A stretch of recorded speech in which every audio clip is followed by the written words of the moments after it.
치질 바로 알고 바르게 치료하자. 안녕하세요, 치바바 윤상민입니다. 오늘은 곤지름에 대해서 알아보도록 할 거예요. 곤지름 하면 많은 분들이 알고 계시겠지만, 곤지름 성병 아니야? 에이즈, 매독 이런 거랑 똑같은 거 아니야? 이렇게 생각하시는 분들이 되게 많을 거예요. 근데 곤지름에 대한 오해도 풀어야 하고, 곤지름이 도대체 어떻게 되는 건지 많은 분들이 궁금하실 거예요. 거기에 대해서 알아보도록 할게요. 우선은 곤지름이라는 거는 일종의 성병이 맞긴 맞아요. 바이러스에 의한 감염이 되는 거예요. 항문이라는 걸 생각해 보면, 항문은 닦잖아요. 그러니까 닦을 때 수많은 미세한 상처들이 생기게 돼요. 긁기도 하고요, 그죠? 항문이 변을 보면서 찢어지기도 할 거예요.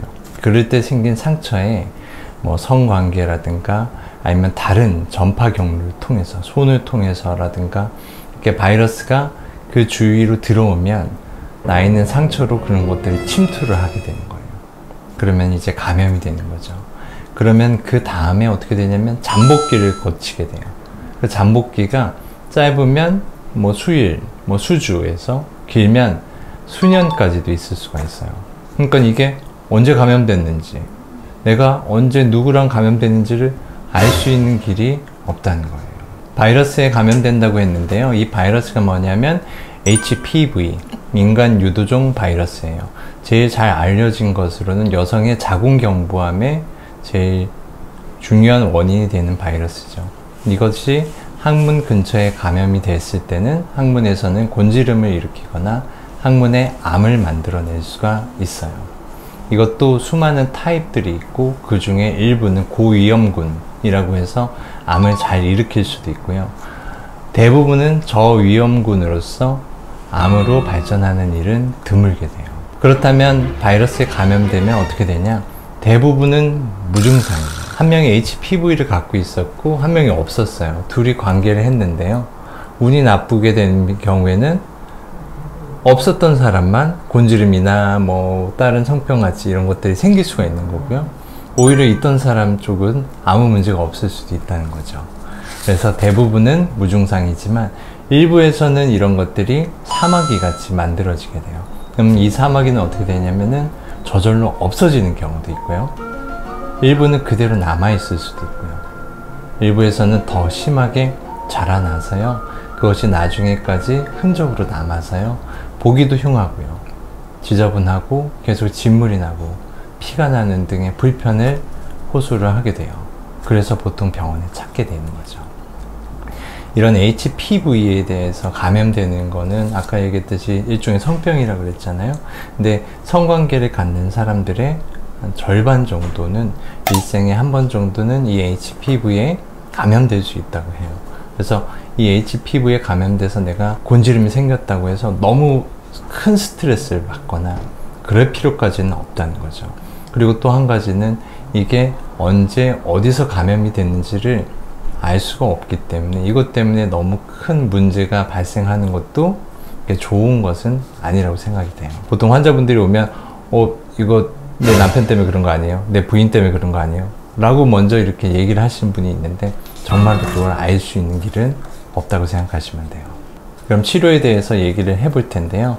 우선 곤지름 치료에서 제일 중요한 건 1년에서 2년 안에 대부분의 곤지름은 우리 몸의 면역 반응에 의해서 없어진다고 생각을 하시면 돼요.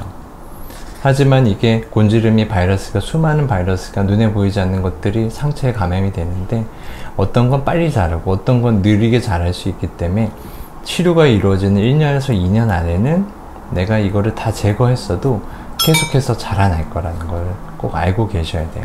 이 얘기를 하는 이유가, 제가 이걸 제거했는데 또 생기잖아요. 그럼 환자들이 엄청난 정신적인 스트레스를 받게 돼요. 결국은 낫는다, 이렇게 생각하시면 되고요. 그 후에 가끔씩 이게 단순 포진처럼 신경절이 숨어 있다가 조금씩 돋아나는 경우가 생길 수는 있어요. 근데 그 비율은 되게 미미하고요. 그것 또한 감염에 큰 영향을 주진 않기 때문에 너무 걱정하실 정도는 아니라고 생각하시면 되겠습니다. 보통 처음에 환자분이 오시면 이를 모두 제거해요. 제거하는 방법은 화학적 박피라고 해서 되게 독한 용액을 이렇게 발라서 긁어내는 방법이 있고요.